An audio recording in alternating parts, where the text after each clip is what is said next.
Asal jangan terlalu keras Pak. Saya takut sama gadget Pak. Nah, Bahaya Pak gadget sekarang mah. kunaon emang? Ih galak. Contohnya kumaha ngan? Bapak pernah ketemu gadget pinggir jalan. Hah? Terus nu manehna nu salah orang mau minta hampura. Naik motor. Tapi berarti gitu karena itu ayeuna. Urang mah yang ngabahas jika nu kasus nu jeung maneh teh gini. Nah, habat urang. Kan aya kan udah. Iya oke. Nu kasus awewe teh gini. Iya udah enggak usah dibahas itu. Yuk. Udah kayak gitu. Jangan dibahas yang gitu mah dong. Oke, selamat datang lagi di podcast. Kali ini saya bareng sama salah satu ustadz gaul yang masih muda dan juga dia itu sering berhubungan lagi dengan generasi anak muda sekarang. Mungkin bisa dibilang ikon anak muda soleh saat ini. Ya, enggak soalnya biasa aja. Biasa aja. Pernah bersekolah di tempat yang seharusnya menjadikan saya soleh gitu. Tapi enggak soleh, biasa aja sih. Oke, teman-teman, kali ini podcast kita bahas bareng dengan Mulki Saftian. Saftian atau Mulki sih? Akronimnya dari sebenarnya kita ngomong apa dulu? Nama dulu. Sebenarnya nama aku tuh diindeks dari papa. Dari kecil tuh karena nama kepanjangan, Pak. Kalau nggak salah. Jadi uyutnya mama segala macam gitu ada apa namanya? Sedikit ke Arab-Araban lah gitu. Kalau dari papa mah Sunda Wewitan. Nah cuman karena nama aku tiga suku kata kepanjangan di indeks. Apa namanya sebenarnya? Mulki Mega Saftiana. Saftiana. Iya. Saftian itu nama marga atau bukan? Bukan. Jadi Mulki kan diambil dari Quran tuh. Wih soleh banget ya yang baca. Ya kan Malikul Mulki. Habib. Bukan juga enggak. Biasa aja. Kan Malikul Mulki gitu. Kerajaan Allah. Gitu. Di Al-Waqiah ayat kesekian. Paham banget nama sendiri. Terus karena kepanjangan Mulki pakai Y, jadi diambil si Meganya dihilangin. Aku lahir hari Minggu. Mega. Jadi akhirnya di situ gara-gara misalnya karena keturunan dari sana akhirnya mendalami banget soal. Enggak juga sih, biasa aja. Biasa enggak mendalami juga apa biasa aja. Lah kan tadi udah bilang Ustad. Enggak, bukan. Bukan biasa aja. Jadi Mulki Saftian. Oke. Bahas ya kayak Turki lah, kayak Muhammad jadi Mahmud Ahmed gitu. Udah pasti berarti religius pisan. Enggak, biasa aja.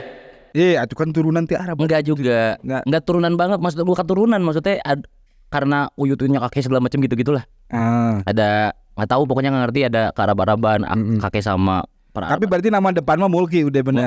Mulki. Oke. Nah, teman-teman seperti yang tahu bahwa Mulki ini ya pasti selalu menjadi salah satu mukanya event-event yang diselenggarakan oleh Portable. Betul. Iya kan? Betul. Dari mulai festival bakso aci, festival pedas, terus juga Ramadan Fashion Festival dan yang lain-lain. Sampai ada trademark gitu kan. Trademark orang kalau mikir lamun Portable pasti MC-na si Mulki lah gitu. Damang bareng sama Nunu biasanya kan. Iya. Mulki sama Nunu, kalau enggak juga ya kita baru itu sih, nggak pernah yang lain gitu kan. Ada beberapa. Beberapa di awal event dulu ya, awal event dulu pernah masih Dado dan yang lain. Cuman kesini udah pasti kalau misalnya eventnya Portable pasti MC-nya si Mulki, kan kayak gitu. Saya berpikiran yang enggak Pak kalau misalkan event Portable ada lagi nih. Nunu di situ muncul gitu. Mulki Nunu. Saya selalu ngerasa ya orang bosen enggak ya gitu. Orang bosan gak ya kalau misalkan eventnya Portable akan selalu Mulki Nunu gitu. Tapi gak tahu deh gitu. Sempat, saya juga sama. Terima kasih. Sempat, saya juga sama mikir, wah ini bosennya juga deh ganti gitu. Cuman gantilah. Untuk saat ini juga ada juga permintaan dari teman-teman yang lain kan, naon atuh nggak masalah gitu kan, walaupun tetap justru bisa jadi ciri khas gitu kan, yang kayak gitu. Ini HP siapa ya? Nggak tahu, HP saya mati. Oke. Bisa sempet jadi ciri khas. Jadi kalau event Portable pasti bakal ada Mulki sama Nuno gitu. Ya mudah-mudahan tidak bosan ya. Amin. Mudah-mudahan tidak bosan. Tapi nih, Kemo, ini kan sebenarnya si Portable tuh podcast tuh kita udah masuk season yang baru nih, season ketiga. Oke. Jadi kemarin gue pengen siapa yang ngundang siapa ya gitu. Cuman ya udahlah kita undang dulu orang-orang yang sering terlibat dengan kita nih bareng gitu kan. Jadi kita coba satu-satu. Terus kayaknya kemarin anak-anak katanya, terus gue nyuruh polling siapa sih orang yang pengen diajakin kalau misalnya di podcast gitu kan, diajak ngobrol. Nah di polling lah. Nah nama lu tuh bro nggak ada gitu. Jadi gue udahlah aja. Terima kasih. Ya emang gak ada. Munculnya tiba-tiba bapak ngarahinnya tuh udah oke, enak banget itu. Nama lu tuh nggak ada. Kaget banget. Terima kasih teman-teman. Yo. Jadi gue pengen kayak udah ajakin si Mulki gitu ngobrol gitu. Karena kan orang kan kalau misalnya ngeliat dulu kadang kalau di event kan waktunya terbatas. Iya. Nggak pernah, jadi lu selalu present acara gitu. Tapi kayaknya tuh belum diketahui gitu. Iya kan? Aduh, ini gue udah tahu arahnya kemana lagi. Ya udah sok lanjut. Lanjut Pak. Belum diketahui. Dan gue pikir mungkin kepikiran pasti ada yang penasaran kayaknya gitu ya. Enggak juga kan, enggak ada. Orang enggak pernah ada yang penasaran siapa sih Mulki gitu, enggak ada. Ada lah. Belum apa-apa ini belum apa-apa. Enggak ada. Gue yakin anak-anak ini juga enggak ada yang mau tahu. Si Mulki saya sih ya udah orang barengan sama Portable kerja gitu-gitu doang kan. Ya, cuman ya kemarin pikir adalah pastilah satu orang gitu kan atau dua orang lah minimal. Terus sih Mulki kita gitu pengen tahu dong background. Enggak perlu ngapain kesehariannya gitu. Terus jadi ya udahlah gue bilang ngobrol aja udah gitu biar tahu sekalian.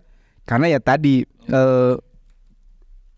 gue tuh mikir kemarin pengen ngobrol sama siapa sih gitu yang bisa ngobrol atau tektokan gitu. Kita nge-review dari sisi pemikiran anak-anak gadget. Lu umur berapa tahun, Mul? 28 sekarang. 28 kelahiran? 27 dan 27 di 96. 96 masuk generasi Z di milenial. Z tuh di 2000 Pak. 2000 ya? 2000.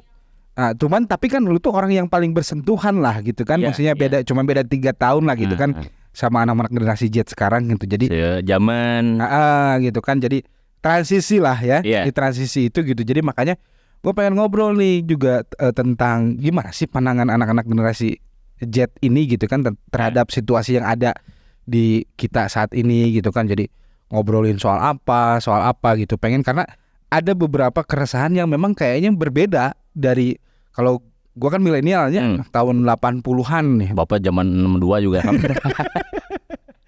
Gue lahir tahun 83. Gak usah dimuda-muda. 83. Gue lahir tahun 83. Terus jadi kan 83 itu SMA. 83. Jadi 83 itu pas lulus SD kalau nggak salah. 83 lahir. Nah terus di situ kan beda tuh dari masuk ke fase 90-an, 90s gitu kan. Terus 2000-an juga kita ngalamin. Tapi sekarang udah masuk di generasi Gen Z dibilang gitu kan. Gen Z malah disebutnya bukan Gen Z kan. Gen Z. Nah kayak kemarin kan teknologi semakin maju lah dan bla bla bla gitu. Termasuk juga kemarin kita episode pertama kita ngomong tentang usaha gitu. Gimana caranya misalnya UMKM ngebangun ternyata. Pak Hendro ya. Banyak anak-anak muda itu yang Gen Z sekarang itu ya banyak tuh duitnya gitu kan. Mereka Barenghar ya kan bahkan melampaui misalnya kayak gitu. Tapi ada hal-hal yang memang tidak dimiliki oleh mereka di generasi kita yang Gen Z itu. Jadi perbedaannya makanya berbeda kan dari masalah soft skillnya yang dibilang gitu kan, attitude terkadang gitu kan, kalau misalnya effort ya apa gitu kayak gitu itu berbeda banget dengan zaman kita gitu. Kayaknya zaman kita mah nanaon teh memang kudu aya peurihna gitu nih atau mana. Iya Pak, maksudnya kalau yang gue lihat sekarang yang gue lihat mungkinnya bapak banget. Om, maksudnya tuh kalau yang gue lihat sekarang di Gen Z itu kayak karena mereka sudah diberikan ruangnya, diberikan alatnya, diberikan semua koridornya udah ada gitu. Mereka tinggal jalan aja. Kalau zaman kita ngebangun koridornya. Oh, gue mau bikin ini. Kita tolong teman, nge-support apa segala gitu kan. Tapi kalau zaman yang sekarang karena sudah dipermudah dengan teknologi segala macam, mereka jadi kadang gue ngelihatnya kayak ada geus ngeunaheun kieu gitu. Gue juga enaknya kayak gini, ya udahlah. Itu menurut gue ada sedikit ketidakbaikan gitu. Gue ngerasanya kayak gitu. Iya, contoh misalnya kayak gini. Mungkin kalau dulu kan di kita itu untuk alat berkomunikasi itu melewati beberapa jenis transisi. Iya kan, dari waktu dulu waktu SMP hayang bobogohan teh telepon teh pakai telepon koin. Enggak, gue mah. Gue masih ngalamin tuh pakai telepon koin. Yang telepon koin nanti bisa dilicikan pakai tali. Pasti masukin tarik lagi. Yang kayak gitu. Terus dapat sih isu itu kayak dapat, cuman nggak ngalamin. Nah dari situ terus berpindah geser ke telepon rumah yang akhirnya ada wartel, orang telepon. Wartel gue ngalamin. Nah, beres dari situ si koin tuh berpindah ke kartu telepon. Iya. Jadi pakai kartu telepon ada saldonya kan. Apa ngalamin ngebeli kartu telepon paling mahal banget? Iya itu. Ngalamin. Nah, beres dari situ tiba-tiba transisi ke handphone. Iya. Dulu handphone pun masih poliponik lah. Misalnya kayak gitu. Sekarang berubah lagi gitu. Nah, jadi dulu kita misalnya kayak gue pengen ketemu sama temen atau misalnya hayang nelpon ke AWW gebetan teh, melewati masa yang kita mau nelfon ke rumah tuh dilewati dulu yang ngangkat teleponnya bapak anak teh. Iya. Deg-degannya tuh kayak gimana gitu. Cuma nanya kabar doang. Nah, gitu kan. Nah sekarang generasi sekarang itu kan mereka udah punya zaman handphone, udah ada ponsel masing-masing gitu kan. Jadi kayak kita kalau misalnya pengen nyapa cewek atau apa tuh ya udah bisa langsung ke personnya gitu. Tidak usah melewati siapa, yang penting lu tahu nomornya, bisa di WhatsApp lah gitu kan. Cekrek langsung kayak gitu. Gitu. Jadi ada beberapa fase yang kesulitannya tuh udah terlewat gitu kan kalau kita mau gitu. Jadi dulu kita belajar banget kayak gimana ya, belajar greeting. Nah, misalnya contoh gini, Assalamualaikum, halo Pak, boleh bicara sama sini? Iya kan? gitu loh. Oh ini dengan siapa? Saya dengan temennya. Teman dari mana? Yang kita tuh mikirin kalau ada pertanyaan ini jawabannya ini sampai akhirnya bisa dikasih ke anaknya gitu. Betul. Betul. Sampai gue sempet di tahun-tahun ke belakang, beberapa tahun ke belakang, zaman BBM masih ramai itu, yang P gitu ya. P Porpunten gitu. P Porpunten gitu. Ini ada di sini juga itu yang kayak gitu. Oh ada. Nggak salam nggak apa gitu. Jadi P gitu. Gua tonjok anjir. Kan? Gitu. Naon coba? Ya maksudnya kan kita orang beradab ya. Saya mengenyampingkan dulu keilmuan tuh. Adab is number one gitu. Adab dulu baru ilmu gitu kan. Assalamualaikum. Assalamualaikum. Gitu. Selamat malam atau apa gitu kan. Lebih keren itu Om Swastiastu semuanya kan gitu. Tapi yang gue lihat di era sekarang adalah mereka langsung tok ke poinnya, untuk sapa-sapaan aja gitu loh. Untuk sekedar nanyain kabar apa segala, tapi enggak ada greeting apa segala itu, dan gue ngerasa itu tidak baik gitu. Sangat tidak baik. Jujur Pak, gue nongkrong aja udah gak pernah sekarang gitu. Kenapa? Karena gak nyaman ngelihat Gen Z. Beneran. Gue nongkrong nih jam 8 pagi Pak. Ada Zoom ya gitu. Yaudah cari coffee shop yang emang sedikit gak terlalu berisik. Di kota gue banyak lah. Terus gak terlalu berisik, karena wifi-nya kenceng, lagi Zoom. Lewat jam 11 anak SMA datang. Pertama kali gue ngelihat dari anak SMA itu adalah tasnya yang kecil. Zaman kita bapak bawa buku berapa banyak. Tasnya kecil tuh gue mikir ini bawanya mereka bawa buku apa dalamnya. Terus mereka oke, mungkin pakai tab, pakai laptop. Udah gak masalah. Keluar tuh catokan rambut. Lah gue bawa catokan rambut. Ini anak nongkrong SMA jam 11 Pak. Gak tahu mungkin karena lagi sekolahnya diliburkan atau gimana, gak tahu. Lagi ada rapat apa segala. Bawa catokan. Terus dandan gitu. Tiba-tiba datang Gojek, bawa baju salin. Zaman kita mah nongkrong mesti pulang dulu.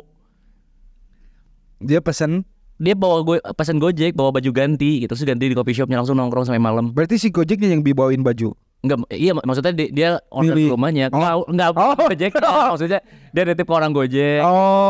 Kirain ada pilihan Bang, tolong dong saya bawain saya baju ganti gitu. Neng cangcutnya warna sanes. Terus gue ngerasa jadi gak nyaman karena gue tidak merasakan itu. Ya tapi lu siri kalau itu namanya bukan gak nyaman. Tidak merasakan itu, dan itu gue ngerasa kayak kok aneh ya gitu. Terus rame gitu. Pulang gue jadi ngerasa aduh saya tua ya gitu. Balik Tapi pernah gak kayak gini di suatu itu gitu kan, di tempat nongkrong itu tuh mereka rame atau banyakan rame gitu, tapi tidak terdengar suara ketawa-ketawa, seapa gitu, karena gak ngobrol. Nah, lu duduk bareng nih semua gitu, tapi semua orang tuh pegang HP dan dia ngomong sama orang yang ada di luar, mana gitu loh. Yang di depannya nggak kelihatan. Bilang ngapain lu nongkrong kalau lu pengen ngobrol sama orang lain, ngapain lu nongkrong di sini gitu loh. Gue sama anak-anak portable juga ada beberapa kayak Derry sama Iki. Kalau lagi nongkrong, tiba-tiba dia pegang HP, main apa di imah. Langsung hal tumpuk ngobrol, kita ngobrolin apapun gitu loh. Timbang salah satunya, meskipun kalau misalkan dirasa urgent banget, gue akan selalu ngomong kalau ada yang telepon apa segala lagi ngomong nih, angkat dulu. Sok, kita semua diem, lu angkat dulu teleponnya gitu loh. Karena tadi ada maksudnya kita kan lagi ada di hadapan orang gitu loh. Dan gue ngerasa ya bukan berarti memukul rata semua Gen Z ya, enggak. Nah, mumpung ini udah kita masuknya bahas nih tentang si Gen Z ini, gue pengen kayak gini karena menurut gue lu tuh yang paham banget nih sama mereka yang Gen Z ini gitu. Kebetulan aja. Oke, kita anggap lah misalnya kayak gini. Pertanyaan gue tadi, apakah lu sebagai Gen Z itu lu aware nggak sih dengan segala sesuatu yang ada terjadi di sekarang gitu kan. Jadi gue mau kita komentar nih, mengomentari sesuatu menurut sudut pandang lu sebagai Gen Z ya. Oke, jadi gue pengen kita ada ini nih, menurut lu kayak gimana ya? Oke, kita berita yang pertama coba kita bahas nih. Ada apa nih? Demokrat cabut dari koalisi perubahan. Begini respon PKS.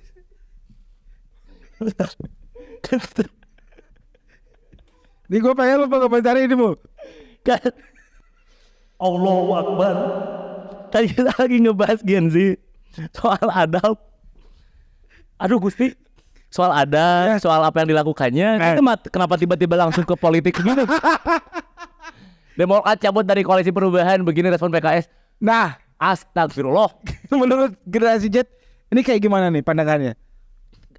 Generasi Z tidak akan paham soal beginian. Lu gak boleh gitu lu loh. Pak, kita lihat beberapa waktu kemarin yang BEM-UI ya kan mau bikin itu Gen Z. Ya, dia kan bilang pemerintahan begini. Terus nyalek. Emang iya, kita juga sepakat kalau mau membenarkan sesuatu dari dalamnya. Iya. Katakan. Jadi ini tuh ceritanya kayak gini. Jadi koalisi perubahan itu kan ada. Enggak tiba-tiba pakai. Ini loncat banget. Kaget. Ada bridging, nggak ada apa? Ada Partai Demokrat gitu ya. Ada Nasdem, terus ada juga pengen pulang. PKS mengusung presiden calonnya. Apa lagi? Demokrat keluar koalisi, Gerindra pecah kongsi. Apa coba? Coba. Gimana nih pandangannya coba Mo? Bapak ngeliat enggak, lu nanya ke gua atau gua mewakilkan Gen Z? Gen Z. Fakta dan pemerintahan enggak, gua enggak peduli, Pak. Serius. Oke. Kalau gua sendiri ya, kayak kan tadi nanya Gen Z peduli enggak sih dengan lingkungan? Kita agak sedikit serius nih. Gen Z peduli enggak sih dengan isu seperti ini segala macam? Kalau gua pribadi, gua tidak peduli dengan pemerintahan di Indonesia. Pertama itu. Kalau gua peduli dengan lingkungannya. Gua nginjak tanahnya, mandinya, makan apa segala. Tapi dengan pemerintah enggak. Apa contoh peduli lu terhadap lingkungan itu kayak gimana maksudnya? Minimal temicin sampah di mana wae. Oke. Hal kayak gitu. Pertama itu. Terus yang kasus yang kayak gini, isu-isu kayak gini terlepas ini benar atau tidak, dan saya tidak merasa ini benar ini. Ini benar, dan saya juga tidak merasa terus orang kudu naon gitu lah gitu. Karena sebentar lagi kita mau ada pemilihan presiden. Nggak peduli. Itu kan yang bakal bercanda. Itu kan yang bakal menentukan Indonesia 5 tahun ke depan. Iya. Masa sebagai generasi muda lu nggak mikirin bahwa kita harus memilih pemilihan yang tepat gitu kan? Itu kan gue juga pengen negara lu maju. Iya. Bersih dari korupsi. Misalkan yang kayak gitu. Tapi biarkan ruang-ruang itu diberikan ke orang-orang yang tepat gitu. Karena kan ada ruang-ruangnya itu tepat. Ya udahlah gitu. Saya mau nyari duit aja. Ini kenapa tiba-tiba gini, kaget banget. Oke, maaf ya. Coba berita yang selanjutnya deh. Maaf. Ini kalau misalkan tiba-tiba begini. Ini satu lagi nih. Apa lagi? Demokrat keluar pengambat sebut koalisi perubahan tambah kuat bersama PKB gitu. Oke. Nyerah ya kalau ini ya. Wah peduli.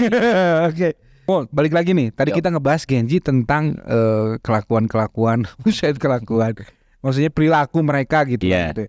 Karena maksudnya di gua juga di sini banyak sekali Gen Z. Iya. Dan kan mostly teman-teman gua juga kebanyakan di bawah gua umurnya, Pak. Iya. Tapi satu hal memang yang berbeda yang gua bilang itu, lu concern gak sih dengan masalah attitude?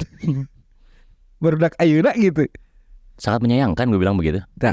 Nah dengerin lu Rian. Menyayangkan. Ada Gen Z. Bukan nggak baik ya, tapi kurang tepat gitu loh. Gen Z itu nggak harus kayak gitu. Gue ngerasanya di zaman gue dulu gitu. Mungkin gue berpikiran kayak gini. Gue juga mungkin Gen Z-nya bagi zaman-zamannya lupa gitu. Dan itu tidak baik kan. Terus gue ngerasa ngelihat posisi anak sekarang gitu. Kayak gini ya. Gitu. Iya tapi kayak dulu kan gue sama nyokap tuh benar-benar diiniin misalnya kayak ngomongin. Taruhlah misalnya kayak bahasa Sunda itu bahasa yang paling komplit tuh. Ada undak-unduk bahasa lah. Kasahana pun kieu, kasapantaran kieu, kasaluhureun kieu, ka apa gitu kayak gitu. Nah, termasuk juga yang tadi gue bilang. Jadi kayaknya mereka itu Gen Z itu bisa asik kalau misalnya lu ngobrol di chattingan, tapi papangi jeung jelema mah enggak. Beneran. Ya kan? Karena mereka terbiasa berkomunikasi itu, bersosialisasi itu memang lewat media gitu. Jadi nggak langsung kayak gini gitu. Jadi kayak mun ngaliwat kanu saluhureun teh jiga kumaha atau apa gitu kayak gitu. Walaupun kalau ngomongin soal kreativitas, wah nggak usah ditanya. Powernya mereka tuh energinya banyak banget. Gua menyalutkan ke Gen Z itu 24 jam bagi mereka tuh kurang gitu loh. Bahkan ada yang 2 hari nggak tidur cuma mainan sosmed gitu. Sambil ngagoler nyarikan batur gitu ya. Perang jadi SJW gitu. Social Justice Warrior teh gitu. Mainan HP gitu. Energinya banyak gitu. Atau sayangnya attitude-nya atau dalam melakukan riset kadang kan karena kuat gitu. Kuat tina HP, kuat naon teh. Cek si ieu lalakina sahanya si ieu bae waduh tangan. Sampai ke akar-akarna teh apal gitu loh. Oh si mah urut si ieu. Kayak gitu. Ada bobogohan gitu. Nah, masuk karena soal bobogohan nih. Dimasukin. Okay. Tadi nih yang gue bilang, gue tuh agak sedikit concern atau ngeliat, tapi nggak tahu ya, nanti dikonfirmasi nih sama si generasi Sirian, si Upi kayak gini. Nama misalnya gini, karena si HP itu udah jadi tools. Betul. Mereka berkomunikasi dan yang lain, dan itu pun langsung person to person yang gue bilang tadi, nggak lewat orang lain yang kayak gitu. Jadi soal kalau misalnya lu masuk hubungan nih, terus ada yang namanya trust. Kepercayaan. Terus ada juga soal keterbukaan. Iya. Tahu nggak lo kalau ternyata di mereka tuh kayak gini, kalau misalnya lu mau pacaran sama gue, pertama sharing password, ya, terus login bareng. Geli banget. Nah, ya kan? Lu punya Instagram, gue punya Instagram. Tuker-tukeran. Tapi Instagram lu gue megang juga. Di adminan. Atau yang kayak gitu. Lu tahu nggak soal kayak gitu? Tahu. Dan itu tuh wajar loh. Justru kalau misalnya ada yang nggak ngasih itu dianggap kenapa? Bersyukurnya gue gak ngalamin yang kayak gituan. Bersyukur banget gue gak ngalamin. Enggak sih. Tapi tahu Instagramnya dipegang sama pacarnya. Lucu gitu. Lucu tadi ini bahan bercandaan. Lucu banget di adminan juga BNN gitu. Tapi kan lu juga udah pernah kan berhubungan dengan cewek yang anak Gen Z? Pernah. Mostly mantan-mantan gue ceweknya apa? Kebanyakan di Gen Z kan? Di Gen Z. Jadi yang belum tahu, jadi gini, Mulki itu kan udah pernah nikah nih 2 kali. Jadi iya kan yang lu kasus yang di Porsche kemarin. Agak ada. Kenapa kesana arahnya? Ini bisa jadi fitnah. Enggak di Porsche, hamil dulu.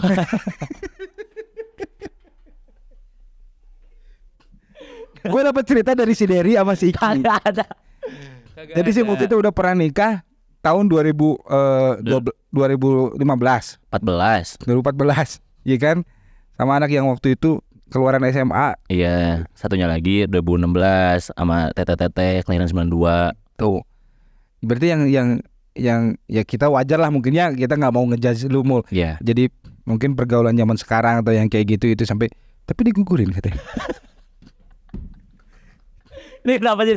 Enggak ada ya? Enggak ada teman-teman. Enggak ada. Enggak bang, gue belum pernah nikah. Oh, belum pernah ya? Belum ngalamin. Si Derry berarti bohong. Mana ada Derry? Bangsat. Nah, lu pernah pacaran sama anak Gen Z kayak gitu? Pernah. Nah, ada nggak mereka dia yang minta aturan kayak gitu? Ada yang minta gitu. Terus gue tanyakan itu buat apa gitu loh. Iya gue kasih aja. Terus mereka sempat nanya. Tapi lu juga sama, minta juga. Apain minta? Iya misalnya kayak berarti kan dia minta nih password lu lah, misalnya apa yang kayak. Gue mah nggak pernah minta. Bersyukurnya nggak pernah ngelakuin juga gitu. Tapi gue berada di ruang itu pernah dipintain password di Instagram, password presenter nggak deng Instagram, terus sharing Netflix gitu. Kamu kemarin nonton ini ya gitu. Sama siapa Netflix and chill-nya. Ya gitu, tukar-tukaran doang. Tapi tukar-tukaran dia yang minta, gue nggak pernah ngasih. Gue nggak pernah minta. Periksa HP kalau ketemu kan, coba lihat yang kayak gitu, ngeliat yang kayak gitu. Itu makanya yang saya nggak mau dari Gen Z. Coba gue tanya ya, Pi lu gitu nggak Pi? Tuh kan, benar tuh. Jadi handphone lu mana sini gitu kan kayak gitu. Buat apa sih? Ya ini kan sebetulnya ya tadi ada trust issue, ya kan? Ada trust issue di mereka yang misalnya kayak kalau nggak mau sharing itu gitu kan berarti ada apa-apa. Kalau nggak ada apa-apa, lu nggak bakal apa gitu. Dan terus gue bilang what the fuck gitu kan, anjir apa-apaan ini gitu. Gue 2019 kayak gitu pernah Pak, sama yang sebawah kan umurnya kan. 2019 pernah kayak gitu, terus cut off dari sana kan. Terakhir gue pacaran 2019 baru lagi itu yang. Enggak, maksudnya terakhir pacaran itu. Gue pikir yang tadi kan 2016. Bukan, beda lagi. Kenapa jadi ke nikahan? Enggak, bukan. 2019 terakhir pacaran. 2019 terakhir pacaran, terus yang itu yang menyebabkan gue nggak mau lagi pacaran dengan Gen Z gitu. Kayak gitu. Lu kalau pacaran ngapain aja sih lu? Ngapain? Di kosan ya jelas. Belajar ngaji, soalnya Nasrani. Memang parah terus. Kasih aja gua, ayo. Enggak, tapi sempat ngekos bareng gitu yang kayak gitu. Enggak pernah.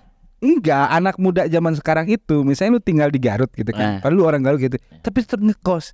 Itu yang gue bingung. Gue kan kalau ngekos tuh kalau misalnya kayak dulu, Oh iya. gue di Garut nih, terus kuliah di Bandung, gue ngekos. Iya, wajar. Nah kan karena jauh gitu kayak gitu. Nih orang Terus Garut. enak itu jauh. Orang tua enak gitu. Enggak pasti kali jauh yang kayak gitu. Terus enggak, kalau dulu gue kosannya emang sebelah musola dulu. Jadi insya Allah lah aman lah saya kayak gitu. Nah ini kan kayak gitu. Terus hidup bareng yang kayak gitu. Lu tahu kan banyak kan yang kayak gitu sekarang gitu. Yang ya bahasa orang tua kita dulu kumpul kebo. Kalimatnya kayak gitu. Katanya kayak gitu. Nah ini sekarang itu udah menjadi hal yang nggak tabu tuh, kayak gimana sih? Setahu lu nih gadget yang sekarang lah. Nggak tahu, biasa aja, jatuhnya biasa aja. Setahu gua ya. Jadi banyak yang kayak gitu. Iya. Tapi gua ngerasanya itu masih tabu. Lu merasa masih tabu. Tapi buat tabu. mereka itu biasa. Mungkin. Mungkin. Tapi menurut gua itu udah masih tabu menurut gua mah gitu. Aneh banget serumah berdua, tapi ya karena gue bilang tadi kan hampir semua gitu. Tapi nggak semuanya juga itu. Hampir dari Gen Z itu ada yang udah sekolah. Itu kosannya daerah mana aja, Bang? Nggak tahu. Gue bukan tukang sensor. Tapi ada deh. Ada kan? Nah, oke. Nah, gaya mereka yang seperti itu tadi, apa tuker-tukeran HP atau apa, buat gue sih yang akhirnya ya privasinya tidak ini gitu loh. Maksudnya kan ada, gua tuh Bang pertama gini. Tadi bapak terus om sabang. Jadi gini udah. Gua tuh pernah satu kasus, kenapa gua nggak pernah mau minta password pacar gua. Waktu SD gua pernah buka ponsel bapak gua, ternyata bokep. Enggak. Pas ponselnya masih poliponik gitu kan. Yang mama poli pantai. Enggak, nyokap gua poli Andri. Masih ponsel biasa. Terus papa bilang kayak gini, nggak boleh pegang ponsel orang lain tanpa seizin orangnya. Pegang doang, baru gini doang. Padahal HP-nya HP biasa. Oke. Gue langsung, gue langsung notice di sana. Dan itu SD loh Pak. Gue sampai SMA pun nggak pernah minta password kamu apa, nggak, buat apa sih gitu. Karena itu privasi orang gitu. Tapi kalau misalnya di kacamata mereka yang tadi gitu, itu harus di-share, itu tuh kenapa coba? Nggak tahu, mungkin karena lu yang lebih tahu kan, gue bilang mungkin berpikiran dia ada sama cewek lain nggak gitu, atau gimana. Si cowoknya si mah udah deket baru awewe laki hungkul, cowok-cowoknya gitu banyak bodyguardnya gitu, abang-abangannya gitu. Mungkin jadinya trust isu karena kebanyakan cowok di lingkungannya. Oke. Atau emang misalnya generasi sekarang itu paling susah untuk memegang kesetiaan atau kayak gitu nggak? Bisa jadi karena menurut gua yang balik lagi ke tadi, si Gen Z itu kebanyakan butuhnya fame gitu loh. Gue pacaran sama si ini gitu. Misal gitu, si Derry pacaran sama si Meja misalkan. Mezalda gitu. Kan orang jadi tahu, si Meja pacaran sama si Derry, terus si Derry harus tahu isi chatnya si Meja sama siapa aja, DM-nya segala macam. Jadinya tidak percaya dengan personalnya. Jadinya kesetiaannya tuh pupus makin sini. Tapi karena mementingkan fame-nya gitu. Tidak baik sih. Itu malah bikin jadi orang tuh jadi maksudnya nggak tenang kan sebetulnya. Iya. Lu nggak ada pun juga bakal lu cari-cari soalnya ada kan kayak gitu. Iya.